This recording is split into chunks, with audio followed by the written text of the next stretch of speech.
Hello everyone, कैसे हैं आप सभी। आशा करता हूं आप सभी अच्छे हैं। दोस्तों, आज हम बात करेंगे एसएससी जीडी के बारे में। एसएससी जीडी के लिए जो कुल 50 क्वेश्चन का टेस्ट सीरीज चला जा रहा है, जो एग्जाम की दृष्टिकोण से हम बात करें मोस्ट इंपॉर्टेंट यानी बहुत ही महत्वपूर्ण हो जाते हैं। यही ही नहीं, बात करेंगे इसके अलावा आपको बिहार दरोगा यानी कि एसआई और बिहार पुलिस में भी आपको बहुत ही काम आ सकते हैं। इसमें जो जो क्वेश्चन टेस्ट सीरीज में चला जा रहे हैं, बिहार पुलिस और बिहार एसआई के पीटी एंड मैथ्स के लिए बहुत ही मोस्ट इंपॉर्टेंट हो जाते हैं। और हिंदी की बात करते हैं, जो हिंदी जो पूछे गए हैं बिहार एसआई में, जिस प्रकार के सिलेबस में मेन में जो हिंदी पूछे जाते हैं, वे सारे के सारे प्रीवियस ईयर में और एसएससी जीडी के जो प्रीवियस ईयर में पूछे गए वे सारे के सारे क्वेश्चन हमने ऐड किए हैं। तो आइए तो स्टार्ट करते हैं सेट को। आज का हमारा पहला क्वेश्चन है, पूर्वोत्तर भारत की मीठे पानी की सबसे बड़ी झील कौन सी है। पूर्वोत्तर भारत की मीठे पानी की सबसे बड़ी झील की बात करते हैं तो लोकटक झील पूर्वोत्तर भारत की सबसे मीठी पानी की बड़ी झील है। वहीं बात करेंगे, अगर भारत की सबसे बड़ी मीठी पानी की झील की बात करें तो वुलर झील भारत की सबसे मीठी पानी की सबसे बड़ी झील है। अगर वहीं विश्व की पूछे तो विश्व की सबसे बड़ी मीठे पानी की झील सुपीरियर झील है। अब बात करते हैं नेक्स्ट की, भारत निम्नलिखित में से किसका सदस्य नहीं है। भारत निम्नलिखित में से किसका एक सदस्य नहीं है, तो G7 का सदस्य नहीं है। अब बात करेंगे G7 की, तो G7 की स्थापना की अगर हम बात करें तो 1975 में 1975 में हुआ था। और G20 की बात करें तो यह 1999 में G20 का स्थापना हुआ था। और वहीं बात करते हैं यूएनओ का, तो यूएन की बात करें तो 1945 में यूएनओ का स्थापना किया गया था। वहीं सार्क की हम बात करें तो सार्क की स्थापना की हम बात करें तो 1985 ईस्वी में सार्क का स्थापना किया गया था। यानी कि भारत की बात करें तो सार्क का सदस्य है, यूएनओ का सदस्य है और G20 का सदस्य है और G7 का सदस्य नहीं है। अब बात करते हैं नेक्स्ट की, सर्वोच्च न्यायालय में नियुक्त होने वाली प्रथम महिला न्यायाधीश कौन थी। सर्वोच्च न्यायालय में नियुक्त होने वाली प्रथम महिला न्यायाधीश कौन थी, तो बात करते हैं फातिमा बीबी थी। अगर वहीं बात करें सर्वोच्च न्यायालय की मुख्य न्यायाधीश बनने वाली प्रथम महिला कौन थी, तो सर्वोच्च न्यायालय की मुख्य न्यायाधीश बनने वाली प्रथम महिला, अभी बात करें तो मुख्य न्यायाधीश एक भी महिला सदस्य नहीं बनी है। अगर वहीं बात करें हम इन क्वेश्चनों से बात करें तो 3 प्रकार के कुल क्वेश्चन आते हैं। तो कौन कौन से आते हैं तो देख लीजिए, कन्फ्यूजन वाले क्वेश्चन होते हैं, तो दोस्तों ध्यान से देखें।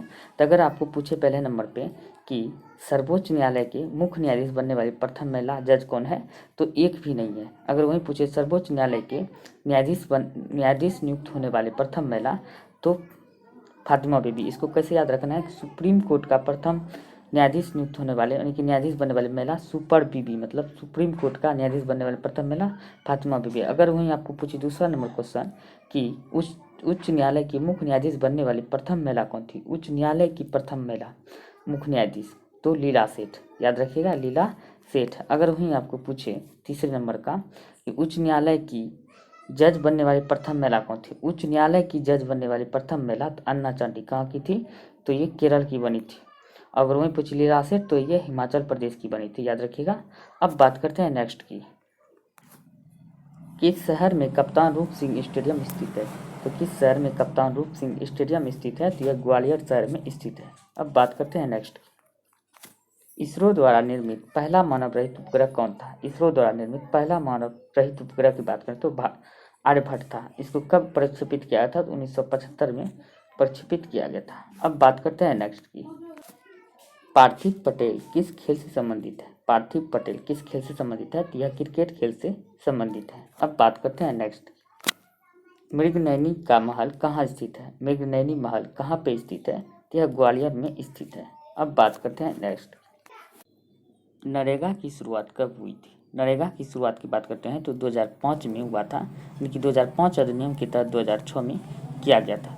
अगर वहीं आपको पूछे कि मनरेगा की शुरुआत कब हुआ था, तो एन की जगह पे एम लगा दीजिए। तो मनरेगा की शुरुआत कब हुआ था, तो यह 2009 में हुआ था। यानी कि इसी का नरेगा का नाम बदल कर जो है मनरेगा कर दिया गया था 2 अक्टूबर 2009 में, याद रखिएगा। अब बात करते हैं नेक्स्ट की, ताँत की साड़ी किस राज्य से संबंधित है। ताँत की साड़ी की बात करें तो पश्चिम बंगाल राज्य से संबंधित है।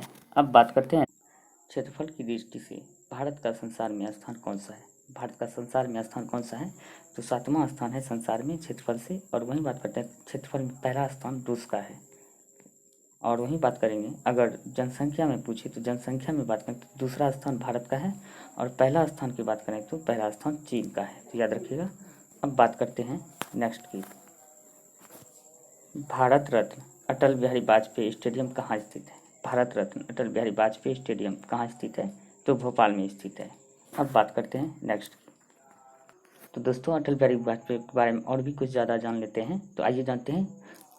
नरेंद्र मोदी के प्रशासन में 2014 में घोषणा की गई वाजपेयी के जन्मदिन पर 25 दिसंबर को यानी कि 25 दिसंबर को सुशासन दिवस के रूप में मनाया जाएगा। यानी कि बात करेंगे 2014 से ही घोषणा किया गया नरेंद्र मोदी जी के द्वारा कि 25 दिसंबर से सुशासन दिवस मनाया जाएगा। ये भी एग्जाम के दृष्टिकोण से महत्वपूर्ण हो जाते हैं, तो याद रखिएगा। उसके बाद जो है ना तो मनाया जाएगा 2015 से उन्हें भारत यानी कि 2015 में उन्हें भारत के राष्ट्रपति प्रणब मुखर्जी द्वारा सर्वोच्च नागरिक सम्मान पुरस्कार भारत रत्न से सम्मानित किया गया। यानी कि याद रखिएगा, ये भी पूछे जाते हैं कि अटल बिहारी वाजपेयी को भारत रत्न से सम्मानित कब किया गया? तो 2015 में सम्मानित किया गया। तो और बात करते हैं अटल बिहारी वाजपेयी का जन्मदिन। ये भी बहुत मोस्ट इंपॉर्टेंट हो जाते हैं कि 25 दिसंबर 1924 को उसका जन्मदिन हुआ था। और मृत्यु की बात करते हैं 16 अगस्त 2018 में उनकी मृत्यु हो गया था, याद रखिएगा।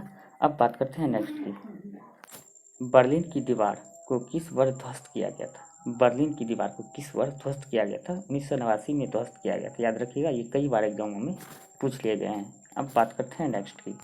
विश्व पर्यावरण दिवस कब मनाया जाता है? विश्व पर्यावरण दिवस की बात करते हैं तो 5 जून को है विश्व पर्यावरण दिवस मनाया जाता है। और 28 फरवरी को है बात करते हैं 28 फरवरी को विज्ञान दिवस मनाया जाता है, याद रखिएगा। ये भी कई बार एग्जाम में पूछे गए हैं। अब बात करते हैं नेक्स्ट की। अशोक के शिलालेख में कुल कितने शिलालेखों का एक संग्रह है? अशोक के शिलालेखों में कुल कितने शिलालेखों का एक संग्रह है? तो बात करते हैं 33 यानी कि 33 शिलालेखों का एक संग्रह है, याद रखिएगा। अब बात करते हैं नेक्स्ट की। किस भारतीय खिलाड़ी को क्रिकेट का भगवान के नाम से जाना जाता है? किस भारतीय खिलाड़ी को क्रिकेट का भगवान के नाम से भी जाना जाता है? तो याद रखिएगा, ये सचिन तेंदुलकर को क्रिकेट का भगवान के रूप में जाना जाता है। और मास्टर ब्लास्टर सचिन तेंदुलकर को भी कहा जाता है, याद रखिएगा। अब बात करते हैं नेक्स्ट की। कर्मभूमि समाधि स्थल किसकी है? कर्मभूमि समाधि स्थल की बात करते हैं तो शंकर दयाल शर्मा की कर्मभूमि एक समाधि स्थल है। किसकी? शंकर दयाल शर्मा की। अगर वहीं पूछे राजेंद्र प्रसाद के समाधि स्थल क्या कहलाता है? तो राजेंद्र प्रसाद के समाधि स्थल महाप्रयाण घाट कहलाता है, याद रखिएगा। महाप्रयाण घाट जो है राजेंद्र प्रसाद की समाधि स्थल है। वहीं बात करते हैं ज्ञानी जैल सिंह की एकता स्थल समाधि स्थल जो है ज्ञानी जैल सिंह की है। और B.R. अम्बेडकर की बात करें तो इसका चेत्रा भूमि समाधि स्थल, याद रखिएगा। अगर महात्मा गांधी की पूछे तो महात्मा गांधी समाधि स्थल राजघाट है, राजघाट, याद रखिएगा। कई बार एग्जामों में पूछ लिए जाते हैं। अब बात करते हैं नेक्स्ट की। क्योटो प्रोटोकॉल कब आयोजित हुआ था? क्योटो प्रोटोकॉल कब आयोजित किया गया था? तो बात करते हैं 1997 में आयोजित किया गया था। और क्यों किया गया था इसके बारे में आइए विस्तार से जानते हैं। अगर हम बात करें क्योटो प्रोटोकॉल की तो ये जापान में 11 दिसंबर 1997 में अपनाया गया था। और 16 फरवरी 2005 को लागू हुआ था, यानी कि अपनाया गया था 1997 में, लागू कर दिया गया था और 2005 में इसको लागू कर दिया गया था। और इसमें बात करते हैं तो कुल 192 पार्टियाँ इस प्रोटोकॉल में शामिल हुए थे। कुछ 192 पार्टी इसमें जो है प्रोटोकॉल में शामिल हुए थे, पार्टिसिपेट किए थे। और वहीं बात करते हैं ग्लोबल वार्मिंग द्वारा हो रहे जलवायु परिवर्तन को रोकने के लिए बनाया गया, यानी कि इसको जो है कि ग्लोबल वार्मिंग को रोकने के लिए इसको यह संस्था क्योटो प्रोटोकॉल के रूप में बनाया गया है। इस संधि में शामिल प्रदेशों में ग्रीन हाउस गैस उत्सर्जन को कम करने के लिए प्रतिबद्ध करती है, यानी कि ग्रीन हाउस गैस को जिस संख्या दिन ब दिन बढ़ती जा रही है उसी को कम करने हेतु सभी पार्टियाँ मिलकर, यानी कि सभी देश के मेंबर जो है मिलकर इस पर विचार विमर्श करते हैं ताकि आगे और भी ग्लोबल वार्मिंग का खतरा ज़्यादा ना बढ़ जाए। अब बात करते हैं नेक्स्ट की। नेताजी सुभाष राष्ट्रीय खेल संस्थान कहाँ स्थित है? नेताजी सुभाष चंद्र बोस की राष्ट्रीय खेल संस्थान कहाँ स्थित है? तो ये पटियाला में स्थित है। अब बात करते हैं नेक्स्ट। राजीव गांधी खेल रत्न पुरस्कार से सम्मानित सर्वप्रथम क्रिकेट खिलाड़ी कौन है? राजीव गांधी खेल रत्न पुरस्कार से सम्मानित पर सर्वप्रथम क्रिकेट खिलाड़ी बात करते हैं सचिन तेंदुलकर है। और वहीं बात करें तो महिलाओं में सर्वप्रथम जो मिला था, महिलाओं में जो अभी रानी रामपाल है, महिलाओं में सर्वप्रथम जो है हॉकी की कैप्टन है, इन्हें सर्वप्रथम जो है राजीव गांधी खेल रत्न पुरस्कार मिला है रानी रामपाल को, याद रखिएगा। अगर वहीं पूछे कि शतरंज में यानी कि शतरंज वहीं खेल के क्षेत्र में शतरंज की खिलाड़ी की सर्वप्रथम बात करते हैं, शतरंज खिलाड़ी जो है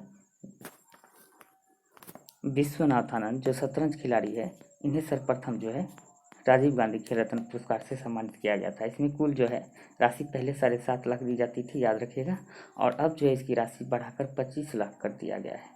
तो याद रखिएगा इसकी राशि है 25 लाख कर दिया गया। और मज़े की बात यह है कि अब इसका नाम भी जो बदल कर जो है मोदी जी हाल ही में इसका नाम बदल कर जो है कर दिया गया ध्यानचंद खेल रत्न अवार्ड नाम कर दिया गया। याद रखिएगा, ये बहुत ही मोस्ट इम्पोर्टेंट क्वेश्चन हो जाते हैं। अब बात करते हैं नेक्स्ट की, फुगड़ी कहाँ की नृत्य है। फुगड़ी कहाँ की नृत्य है, तो बात करते हैं गोवा की फुगड़ी नृत्य है।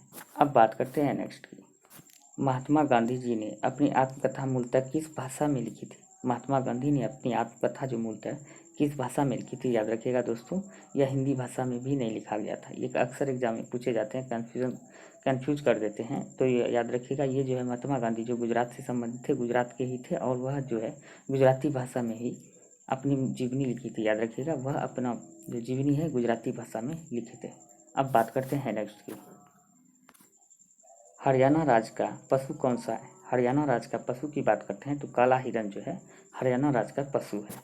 अब बात करते हैं next, saint Peter's basilica church किस शहर में स्थित है।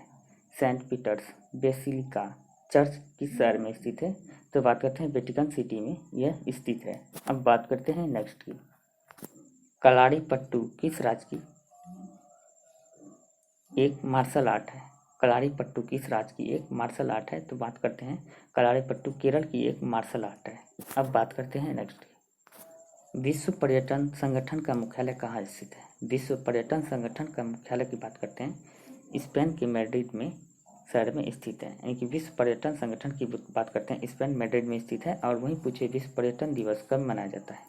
विश्व पर्यटन दिवस बात करते हैं 27 सितंबर को मनाया जाता है। याद रखिएगा, ये कई बार एग्जाम में पूछे गए हैं, मोस्ट इम्पोर्टेंट हो जाते हैं। अब बात करते हैं नेक्स्ट, स्वतंत्रता से पूर्व कौन सा भारतीय क्षेत्र काला पानी के नाम से जाना जाता था। कौन से भारतीय क्षेत्र काला पानी के नाम से जाना जाता था स्वतंत्रता से पूर्व, तो अंडमान एंड निकोबार द्वीप समूह जो है काला पानी के नाम से विख्यात था। अब बात करते हैं नेक्स्ट, ओलंपिक मशाल को सर्वप्रथम कब प्रज्वलित किया गया था। यानी कि ओलंपिक मशाल जलाने की प्रथा जो है सर्वप्रथम कब शुरू किया गया था, तो 1928 में जो शुरू किया गया था। वहीं बात करते हैं आधुनिक ओलंपिक खेल की शुरुआत की बात करते हैं तो कब हुआ था, तो इसकी शुरुआत की बात करते हैं आधुनिक ओलंपिक खेल की तो 1896 ईस्वी में किया गया था। अब बात करते हैं नेक्स्ट की, निम्नलिखित में से वह कौन सा है जिसे भारतीय न होने पर भी भारत रत्न से सम्मानित किया गया। निम्नलिखित में से वह कौन सा है जिसे भारतीय न होने पर भी भारत रत्न से सम्मानित किया गया है। नेल्सन मंडेला को भारत रत्न से सम्मानित किया गया था। कब किया गया था, 1990 में किया गया था। 1990 में भीमराव अम्बेडकर को भी भारत रत्न से सम्मानित किया गया था। यानी कि वह पहला विदेशी नागरिक था भारत नेल्सन मंडेला जिसे भारत रत्न से सम्मानित किया गया था। अब बात करते हैं नेक्स्ट, नर्मदा बचाओ आंदोलन किसके नेतृत्व में आरंभ हुआ था। नर्मदा बचाओ आंदोलन जो है किसके नेतृत्व में आरंभ हुआ था, मेधा पाटकर के नेतृत्व में आरंभ हुआ था। अब बात करते हैं नेक्स्ट की, निम्नलिखित में से कौन प्रसिद्ध चित्रकार है। निम्नलिखित में से कौन एक प्रसिद्ध चित्रकार है, तो बात करते हैं अमृता शेरगिल एक प्रसिद्ध चित्रकार है। अब बात करते हैं नेक्स्ट की, अब बात करते हैं दोस्तों हिंदी की। हिंदी का महत्वपूर्ण बहुत ही महत्वपूर्ण होता है एग्जाम के दृष्टिकोण से। अब बात करते हैं हिंदी की, तो हिंदी जो है भारत देश यानी कि भारत दरोगा यानी कि बिहार दरोगा की बात करते हैं तो उसमें जो है मेंस में जो बहुत महत्वपूर्ण हो जाते हैं हिंदी और एसएससी जीडी और बिहार पुलिस के मायने से, यानी कि जो भी मेन एग्जाम देंगे उसके लिए आपको हिंदी बहुत ही कारगर हो सकते हैं। तो दोस्तों हिंदी को चलिए करते हैं, सर्वप्रथम बात करते हैं इनमें से कौन सा यानी कि कौन से बात करते हैं शुद्ध और अशुद्ध और शुद्ध वाक्य का मिलान सही है। इनमें से कौन सा जो है शुद्ध और शुद्ध वाक्य का मिलान सही है, तो आइए देखते हैं। मैंने हंस दिया ये अशुद्ध वाक्य है। और बात करते हैं मैं हंस दिया, यानी मैंने हंस दिया ये अशुद्ध है, बिल्कुल अशुद्ध है। और मैं हंस दिया तो ये सही हो जाता है, यानी कि ये जो अशुद्ध है और ये वाली शुद्ध है, तो याद रखिएगा। और वही बात करते हैं मेरा भाई कल को आएगा ये अशुद्ध है और ये अशुद्ध है। और मेरा भाई कल आएगा ये शुद्ध है, यानी कि बात करें तो दोनों को दोनों सही हो जाएंगे। अब बात करते हैं नेक्स्ट की, इनमें से किस पर्यायवाची शब्द का मिलान सही है। इनमें से किस पर्यायवाची शब्द का मिलान सही है, तो सूर्य की बात करते हैं तो दिनकर, दिवाकर, भानु, भास्कर ये सारे के सारे सूर्य के पर्यायवाची शब्द हैं। और ये सही है, बिल्कुल सही है। और वहीं बात करते हैं पत्थर की, पाषाण, प्रस्तर, पाहन, ये भी सही है, पत्थर का पर्यायवाची शब्द। अब बात करते हैं पानी की। पानी जल, वाड़ी, नीर, तोय, सलील, ये सारे के सारे पानी के पर्यायवाची शब्द हैं। यानी बात करें तो सभी के सभी बिल्कुल सही है। अब बात करते हैं नेक्स्ट की। इनमें से कौन सा देशज शब्द नहीं है? इनमें से कौन सा देशज शब्द नहीं है? तो बात करते हैं थाली, चमड़ी, दमड़ी, ये सारे के सारे देशज शब्द हैं। और वहीं बात करते हैं विदेशज, अलमारी जो है एक विदेशज शब्द है, याद रखिएगा। अब बात करते हैं नेक्स्ट की। इनमें से कौन से मुहावरे, यानी कि इनमें से किस मुहावरे का सही मिलान किया गया है? तो बात करते हैं मुहावरे का। बहुत क्रोध आना, बहुत क्रोध आना यानी कि खून सवार हो जाना, ये बिल्कुल सही है। बंदर क्या जाने अदरक का स्वाद, मुहावरे का बात करते हैं। बंदर क्या जाने अदरक का स्वाद, तो उसका हो जाता है मुहावरा। अज्ञानी व्यक्ति गुणवान वस्तु की कदर नहीं जानता, यानी कि अज्ञानी जो भी है, जिसको ज्ञान नहीं है, वो वो, वो जो है गुणवान वस्तु की कदर नहीं जानते हैं, ये भी सही है। और वहीं बात करते हैं आँख का पानी मर जाना। आँख का पानी मर जाना का मतलब होता है निर्लज हो जाना, यानी कि बहुत ही कठोर हो जाना, निर्लज हो जाना। अब इसका बात करें तो सभी के सभी सही हो जाएंगे। अब बात करते हैं नेक्स्ट की। दो वर्णों के मेल से होने वाले विकार को संधि कहा जाता है। दो वर्णों से होने वाले मेल को संधि, विकार को संधि कहा जाता है, याद रखिएगा। इसमें भी क्वेश्चन सही टाइप हो गए हैं। अब बात करते हैं दो वर्णों के मेल से होने वाले विकार को क्या कहा जाता है? तो संधि कहा जाता है, याद रखिएगा। अब बात करते हैं नेक्स्ट की। अमोनिया का परमाणु द्रव्यमान कितना होगा? अमोनिया की बात करते हैं तो इसका रासायनिक सूत्र होता है NH3। इसका परमाणु द्रव्यमान की बात करते हैं तो 17 इसका परमाणु द्रव्यमान है। अब बात करते हैं नेक्स्ट की। संयुक्त राष्ट्र महासभा के सत्र की शुरुआत कब से होती है? संयुक्त राष्ट्र महासभा के सत्र की शुरुआत की बात करते हैं सितंबर माह से शुरू होता है। अब बात करते हैं नेक्स्ट की। पाकिस्तान शब्द पहली बार कब अस्तित्व में आया था? पाकिस्तान शब्द जो है पहली बार कब अस्तित्व में आया था? 1933 ईस्वी में अस्तित्व में आया था, यानी कि पहली बार 1933 ईस्वी में प्रयोग किया गया था। अब बात करते हैं नेक्स्ट की। 10 निबल कितने बीट के बराबर होते हैं? 10 निबल कितने बीट के बराबर होते हैं? तो 40 बीट के बराबर 10 निबल बराबर 40 बीट होते हैं, तो याद रखिएगा। अब बात करते हैं नेक्स्ट। अनुच्छेद 371A के तहत इनमें से किस राज्य को विशेष अधिकार दिया गया है? यानी कि इनमें से किस राज्य को है 371A के अनुच्छेद के तहत किस राज्य को विशेष अधिकार प्रदान है? तो बात करते हैं नागालैंड को विशेष राज्य का दर्जा प्रदान किया गया है। अब बात करते हैं वहीं जम्मू कश्मीर की बात करते हो 370 अनुच्छेद के तहत जम्मू कश्मीर को विशेष राज्य का दर्जा प्राप्त दिया गया था, जो अब इसे खत्म कर दिया गया है। अब बात करते हैं नेक्स्ट की। माउंट एवरेस्ट पर 24 बार चढ़ाई करने वाली महिला का क्या नाम है? माउंट एवरेस्ट पर 24 बार चढ़ाई करने वाली महिला का क्या नाम है? तो कामी रीता शेरपा जो है, जो 24 बार जो है माउंट एवरेस्ट पर चढ़ाई कर चुके हैं। अब याद रखिएगा, ये एग्जाम में पूछे जा सकते हैं। अब बात करते हैं नेक्स्ट की। राष्ट्रीय उपभोक्ता दिवस कब मनाया जाता है? राष्ट्रीय उपभोक्ता दिवस की बात करते हैं 24 दिसंबर को राष्ट्रीय उपभोक्ता दिवस मनाया जाता है। अगर वहीं आपको पूछे विश्व उपभोक्ता दिवस कब मनाया जाता है, तो विश्व उपभोक्ता दिवस की बात करें तो यह 15 मार्च को मनाया जाता है, याद रखिएगा। अब बात करते हैं नेक्स्ट की। मौद्रिक नीति का संचालन किसके द्वारा किया जाता है? मौद्रिक नीति का संचालन की बात करें तो रिजर्व बैंक ऑफ इंडिया यानी कि RBI के द्वारा किया जाता है। अब बात करते हैं नेक्स्ट की। इनमें से विषम को चुनिए, कह रहा है कि इनमें से विषम को चुनिए। तो आइए देखते हैं कौन विषम है। बोल्ट की बात करते हैं, बोल्ट की बात करते हैं, ये मात्रक है। और ओम की बात करते हैं प्रतिरोध का मात्रक है। पास्कल की बात करते हैं दाब का मात्रक है। विद्युत विभवांतर का बात करें तो विभवांतर का मात्रक वोल्ट होता है और प्रतिरोध का मात्रक ओम होता है। ये सारी की सारी ये तीनों की तीनों मात्रक है। और समय बात करते हैं, समय एक मात्रक नहीं है, समय की मात्रक की बात करें तो सेकंड होता है। अब वही बात करते हैं इसका आंसर की, तो ए इसका आंसर हो जाएगा। अब बात करते हैं नेक्स्ट की। भारत में जैव विविधता अधिनियम कब पारित हुआ था? भारत में जैव विविधता अधिनियम कब पारित हुआ था? तो बात करते हैं 2002 में पारित किया गया था। अगर हम बात करें जैव विविधता दिवस कब मनाया जाता है, जैव विविधता दिवस की बात करें तो कब मनाया जाता है? तो 22 मई को है जैव विविधता दिवस मनाया जाता है। 22 मई को 3 डेट इंपॉर्टेंट आते हैं जो अक्सर एग्जाम में पूछे जाते हैं, तो याद रखिएगा 22 मई को जो है जैव विविधता दिवस मनाया जाता है। और 22 अप्रैल को बात करते हैं पृथ्वी दिवस मनाया जाता है। 22 अप्रैल को पृथ्वी दिवस मनाया जाता है। अगर वहीं हम बात करें और भी 22 मार्च की बात करते हैं तो 22 मार्च को जो है जल दिवस, और 22 मार्च की बात करते हैं तो जल दिवस और बिहार दिवस के रूप में मनाया जाता है। यानी कि 4 डेट हो जाते हैं, बहुत ही मोस्ट इम्पोर्टेंट हो जाते हैं। तो बात करते हैं 22 मई को जैविकता दिवस, 22 अप्रैल को पृथ्वी दिवस, और 22 मार्च को जल दिवस और बिहार दिवस के रूप में भी मनाया जाता है। अब बात करते हैं नेक्स्ट की। अंतर्राष्ट्रीय क्रिकेट में 500 छक्के लगाने वाले पहले क्रिकेटर कौन है? अंतर्राष्ट्रीय क्रिकेट में 500 छक्के लगाने वाले पहले क्रिकेटर कौन है? तो क्रिस गेल पहले क्रिकेटर है। अब बात करते हैं नेक्स्ट की। 1 से 1000 तक कितने अभाज्य संख्या है? 1 से 1000 तक की बात करें तो कितने अभाज्य संख्या है? तो सबसे पहले हम बात करेंगे कि 1 से 1000 तक की अभाज्य संख्या 168 है। यानी कि 1 से 100 तक में पूछे तो कितने अभाज्य संख्या है? तो कुल 25 है। अगर 1 से 50 तक में पूछे तो कितने अभाज्य संख्या है? तो 15 है, याद रखिएगा। अब बात करते हैं नेक्स्ट की। भारत का पहला आर्द्रभूमि संरक्षण केंद्र कहाँ स्थापित किया जाएगा? भारत का पहला आर्द्रभूमि संरक्षण केंद्र कहाँ स्थापित किया जाएगा? तो चेन्नई में स्थापित किया जाएगा। अब बात करते हैं नेक्स्ट की। एक सप्तभुज के कोण 1:2:3:4:5:7:8 के अनुपात में है तो न्यूनतम कौन होगा? यानी कि एक सप्तभुज के कौन पूछ रहे हैं, इस अनुपात में दिया गया है तो न्यूनतम कौन से, यानी कि न्यूनतम कौन से कोण का मान न्यूनतम होगा, ये पूछ रहे हैं। तो अब सबसे पहले बात आता है कि सप्तभुज का हम कैसे पता करेंगे कितने डिग्री का कोण टोटल होता है, तो कुल कितने डिग्री का कोण होता है। तो हम इसका ट्रिक होता है, तो बहुत ही सिंपल ट्रिक है, n-2 इंटू 180।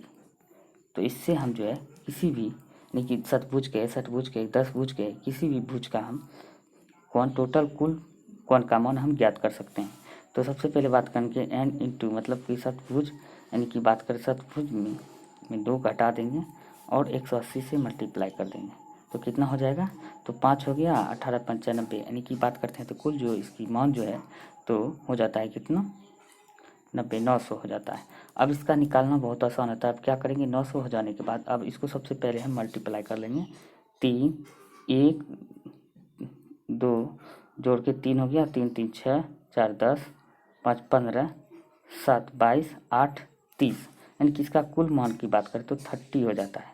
तो 30 हो जाता है तो अब क्या करेंगे, 900 में 30 से हम डिवाइड कर देंगे, कितना हो जाता है? 0 0 कट गया, 30 या 90। इसका आंसर की बात करें तो 30 निकल गया। तो बात करते हैं इसका आंसर, तो 30 डिग्री न्यूनतम कोण का मान हो जाता है। अब बात करते हैं नेक्स्ट की। 1-2 अंकों की संख्या अपने अंकों के योग की 6 गुना है। जब इसके अंकों के योग को संख्या के साथ जोड़ दिया जाता है तो परिणाम 63 मिलता है, तो वह संख्या क्या होगा? तो दोस्तों इस तरह के क्वेश्चन जो है ऑप्शन से बनाने में बहुत ही आसान होता है। तो 1-2 अंक की संख्या कह रहा है, उनके अंकों का योग कह रहा है 6 गुना, यानी कि उस अंकों को जोड़ देंगे तो उसके अंक उसका 6 गुना हो जाएगा। इसके अंकों का योग की संख्या के साथ जोड़ दिया जाता है तो परिणाम 63 मिलता है, यानी कि जोड़ देंगे तो 63 हो जाएगा। सबसे पहले हम बात करेंगे 54 की, यदि 54 की बात करते हैं तो ये ऑप्शन ले लेते हैं सबसे पहले। तो आप कहीं भी कोई भी ऑप्शन चूज कर सकते हैं, इससे ज़्यादा आसान होता है बनाने में। तो 54 हम पहले लेंगे, अगर इनके अंकों को हम जोड़ देते हैं तो 9 हो जाता है। अब इसको जो है 6 गुना कह रहा है तो 6 से गुना कर देंगे, 54 हो जाता है। अब क्या कह रहा है, तो इसके अंकों को योग को अगर इसमें जोड़ देंगे, तब इसमें इसके अंकों को योग को हम जोड़ देंगे 9 को, तो 9 जोड़ देंगे तो कितना हो जाता है? 63 हो जाता है। तो सही में 63 हो गया। तो इसका आंसर की हम बात करें तो 54 यानी कि डी हो जाएगा। दोस्तों आज के लिए इतना ही, धन्यवाद।